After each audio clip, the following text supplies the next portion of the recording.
It's time for us to discuss a hypothetical. What if all the conspiracy theories are true? What if all fiat roads really do lead to infinity? Ready? Let's go.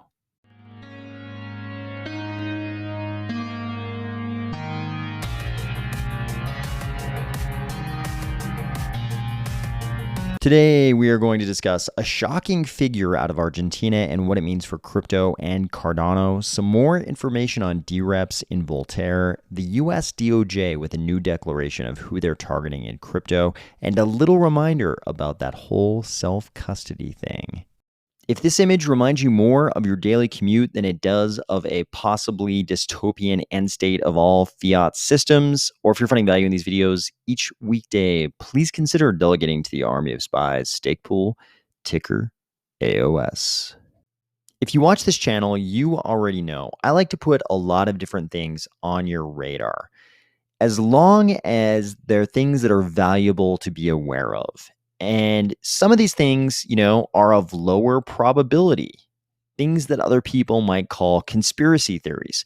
And what we're about to talk about is maybe the grandest conspiracy theory of them all, at least in crypto. It's one of the biggest ones we talk about, and we've talked about it a lot over the entire course of the existence of crypto because it's part of the reason for being of crypto.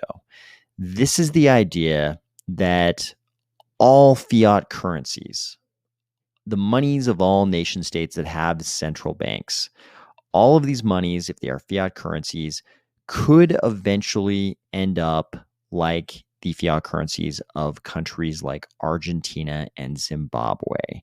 And Argentina has definitely been sort of one of the poster childs of, what do we call it, monetary policy difficulties over the years.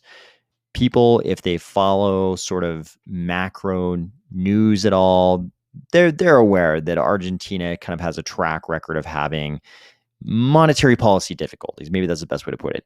And this is not any different today. Here's this headline: Argentina raises interest rate to 97% as it struggles to tackle inflation.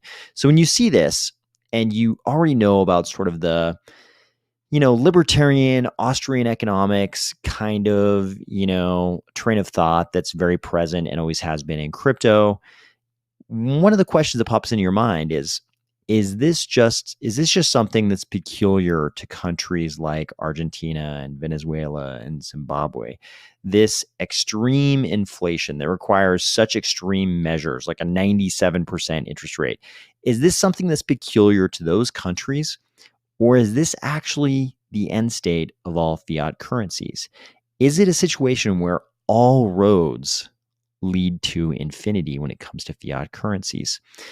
I've offered before that I think it's probably a function of human psychology, that governments cannot resist the temptation to run up giant debts and then try to devalue that debt, make it easier to pay back that debt by debasing the currency. If you could print your own currency, I think you would probably do the same thing.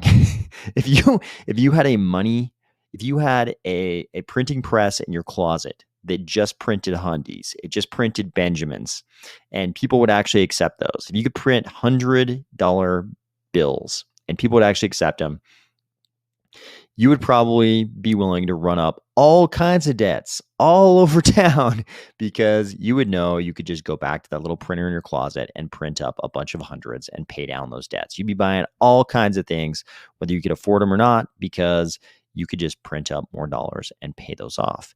Of course, in this example, it doesn't sound bad because you would just be, one person in a whole nation state, wherever you might live, and your printing would just be a drop in the bucket. But that's not what happens with nation states. When they print, they're actually debasing the currency because the debts they run up, they're not just out there buying a car, a house. They're not just going to the grocery store. They're not going to the club and running up a giant bill, bottle service.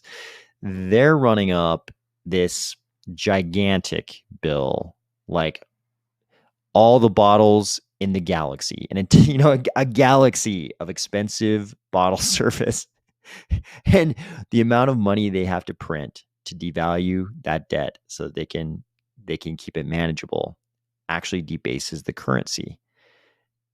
I wonder if this is actually the end state of all fiat systems, or if this weird cyclical train of running up debt and then debasing the currency to pay it off and dealing with the inflation.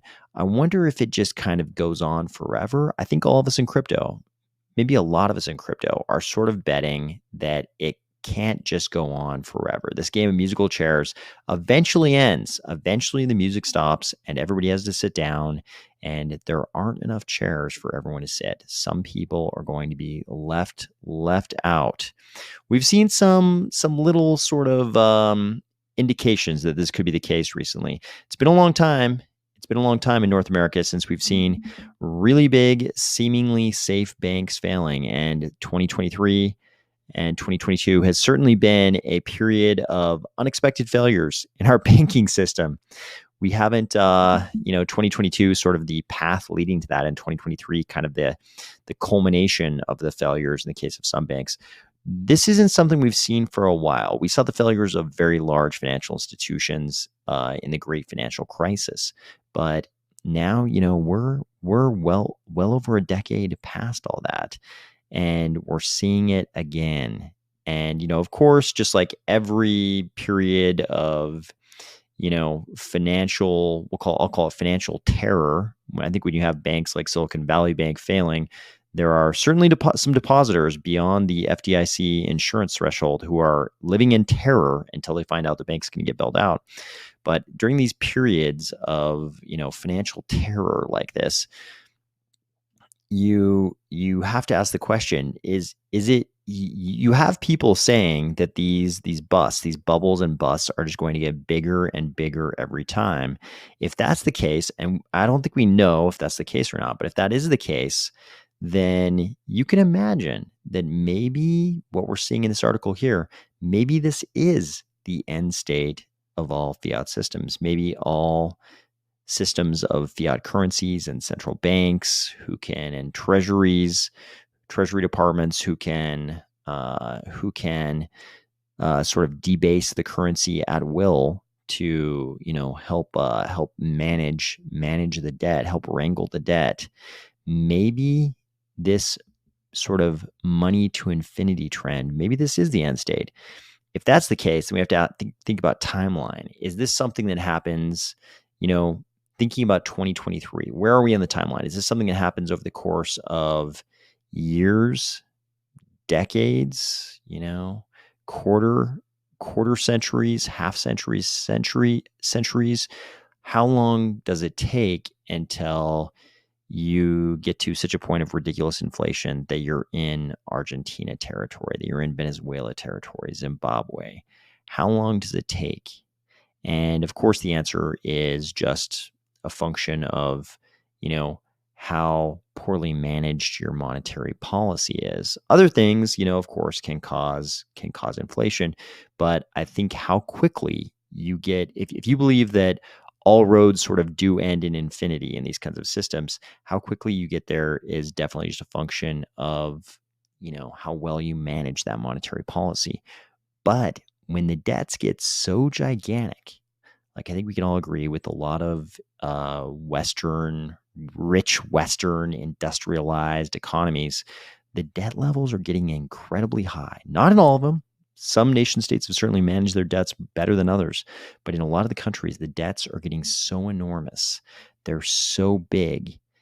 Can you even manage the monetary policy well in that environment? Do the debts get so gigantic? And of course, that's a function of fiscal policy. But do the debts get so gigantic that there is no monetary policy that allows the cycle to continue forever? Do the debts get so large that you must either debase the currency so badly that you end up, like we see here in this article, interest rate to 97%, or face defaulting on this debt, both of which are obviously super disastrous to an economy? A lot of crypto people would say, yes, all roads do lead here. And maybe we're getting to that point, that crazy point, when we just can't continue the cycle anymore, when the debts have gotten so large that you do have to start sort of trending toward money infinity in a much more accelerated way than you have in the past. I think a lot of people in crypto would say that. More milder thinking certainly is that no, maybe eventually we end up there, but maybe the path of inflation can be controlled. Maybe fiscal policy can be managed so that expenditures aren't so great, so that the debt doesn't grow so quickly. But it seems like human nature is not it does not push us in the direction of that kind of moderation. Of course, this is something a lot of crypto people cheer for, and they have since basically the advent, since the birth of crypto. But on the other hand, it's like even if you are crypto rich in a world where everyone is fiat poor, do you really want to be in a world where you have all the money, you have all the value, and everyone else has nothing? I don't think that's a great environment to live in. But it does seem like in our lifetimes, we're going to see the answer to this question.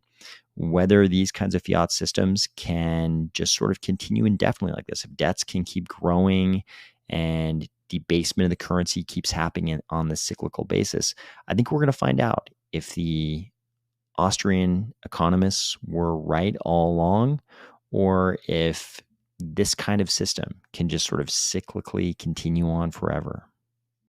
Regardless of what happens in the legacy fiat systems, we are moving forward in crypto, and especially in Cardano, where we've got Voltaire and SIP 1694 on the way. And you already know, because of our previous discussions, that SIP 1694 as a part of Voltaire is going to involve this concept of dReps, delegate representatives. So IOG has just dropped a new video on delegate representatives. And one of the most interesting things here is that they point out that there will be normal dReps, registered delegate representatives, as they call them here. This is something that any person in the Cardano ecosystem who has ADA could become. You could become a dRep, and others could delegate to you. If they want to give their voting power to you, they could delegate to you. That's sort of the normal type of dRep. Then we've got two other types of dReps, sort of these default dReps. There will be dReps who, for every vote to abstain. If you don't want to have to pay attention to how your dRep is voting, you just want to abstain on every vote, you could delegate to an abstain-only dRep. If you really hate what's happening in Cardano and you just want to object to everything, if you have no confidence in the current direction of Cardano, you could also delegate to a no confidence dRep who's going to give a vote of no confidence on every single vote. And I'm sure there will be people out there who will just want to vote no on everything because they are malcontents who disagree with everything, basically. But I think it's great in Cardano. If you are that malcontent who wants to disagree with everything, then there you go. You've got your no confidence dRep. If you are on the fence on everything, or you just don't care, you've also got your abstain dRep. One of the great things about the current administration in control of the White House in the US is that any news that comes out of the executive branch in the US during this administration, you're already desensitized to the fact that it's going to be very anti-crypto. I mean, it's like nothing would surprise me at this point. If news came out tomorrow that Biden had signed an executive order to confiscate everyone's ledgers, everyone's hardware wallets, I'd just be like, great, okay, yeah, makes sense. I was expecting this. This is right in line with his current policy. So when I see headlines like this, U.S. crypto czar promises crackdown on digital platforms, and I find out, A, that there's a U.S. crypto czar who is tasked with just cracking down on crypto, and that the illicit digital platforms they're talking about, or at least illicit behavior on digital platforms they're talking about, has to do with centralized exchanges. It's just exchanges. Here we see the Department of Justice is targeting crypto exchanges along with the mixers and tumblers that obscure the trail of transactions. I love how they just sort of throw all those together there. It's like exchanges, mixers, and tumblers, and they have this little sort of suffix, thing on the end. that obscure the trail of transactions, as if exchanges, mixers, and tumblers all, sort of equally are as bad. They're like tumblers and mixers, very, very bad. Also, crypto exchanges, maybe you should just think of those as very, very bad as well. I'm sure the current administration would love that if you just thought of, Coinbase as like a haven of bad guys doing bad things. That seems to be what they would love for all of us to think. And you can see here, I mean, when I look at this picture, even in this picture, she sort of looks like she's selling you something she herself wouldn't buy. That's the way this person looks to me. Uh, Apparently, she's trying to explain why exchanges are bad. And the Financial Times here is doing their best to convey that to us. But again, this is just sort of more anti-crypto news out of the current administration. Speaking of hardware wallets, which are the devices that allow you to engage in self-custody, you might have missed this news last week. Just in, judge rules that BlockFi users gave up legal rights to their BTC by using the platform, and all the 300 million of crypto deposits are now property of BlockFi. Obviously, this post is from an account that is mainly focused on BTC, so they only talk about BTC here, but I think you can tell by the amount and the fact that it's BlockFi that there were a lot of different types of crypto deposits in there. This is exactly why we talk so much in crypto about self-custody. Originally in crypto, when we talked about it, it was so that, we didn't have to suffer the kinds of bank bail-ins that have been suffered by bank depositors in places like Cyprus. That was a really big deal in crypto when the bail-in in Cyprus happened and bank depositors lost their money. It was just sort of like, oh, nope, that's not yours anymore. That's ours. The bank's keeping that now. But this also happens in crypto now.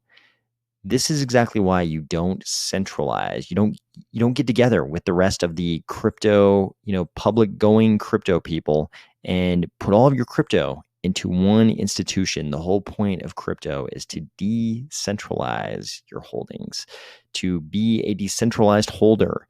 You don't then take that awesome decentralized self-custodied status and transform it into centralized, being a depositor into a centralized institution. This is pretty much these types of centralized platforms like BlockFi and others. It's very similar. It's very similar to what happened to those bank depositors in the Cyprus bail-ins. And the whole point of the self-custody thing is this could never happen if the depositors at BlockFi and other platforms like it had kept their crypto. If they had kept their crypto on their hardware wallets or in any other type of self-custodied wallet, they would never have to worry about this. Of course, they did it because they wanted those sweet, sweet rewards, that sweet, sweet yield that was offered to them by these centralized platforms. But you always have to remember, that yield comes at a cost. And the cost is that you no longer have custody of your assets, and things like this can happen. I hope you're having a great week, and I'll talk to you tomorrow.